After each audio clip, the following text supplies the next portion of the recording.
Hey guys, welcome back to the channel. চলে এসেছি তোমাদের কাছে আরও একটা নতুন রেসিপি বাঁধাকপি বাটা নিয়ে।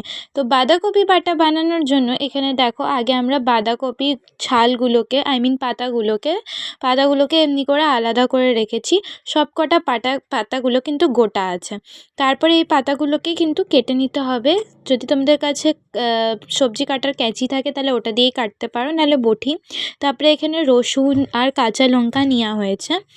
তো এরপরে রসুন, কাঁচা লঙ্কা আর বাঁধাকপিগুলোকে যে কেটেছি ওটা মিক্সিতে আমরা বেটে নিব। আর এখানে দেখো পেঁয়াজগুলোকে কুচি কুচি করে কেটে রাখা হয়েছে। আর এই দেখো বাঁধাকপি আমরা মিক্সিতে বেটে নিয়েছি।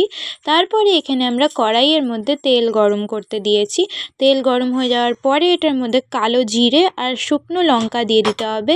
দিয়ে তারপরে পেঁয়াজগুলোকেও এটার মধ্যেই দিয়ে নিতে হবে। তারপরে ভালো করে খুন্তি দিয়ে নাড়াচাড়া করে পেঁয়াজগুলোকে লাল লাল হওয়া পর্যন্ত ভেজে নিতে হবে। তোমরা যদি ফেসবুকের মধ্যে এই ভিডিওটা দেখছো তাহলে পেজটাকে অবশ্যই ফলো করে দিও। আর যদি ইউটিউবে এই ভিডিওটা দেখছো তো তাহলে অবশ্যই আমাদের চ্যানেলটাকে সাবস্ক্রাইব করে দিও। তো দেখো পেঁয়াজগুলো লাল লাল ভাজা হয়ে গেছে। এরপরে আমরা যে বাঁধাকপি, লঙ্কা আর রসুন বেটেছিলাম ওই বাটাটাকে এখানে দিয়ে দেওয়া হয়েছে। এই বাটাটা তোমরা শুকনো ভাত দিয়ে মেখে খাবে, খেতে কিন্তু দারুণ লাগবে। অর্ধেক ভাত তোমরা এইভাবেই শেষ করে নিতে পারবে।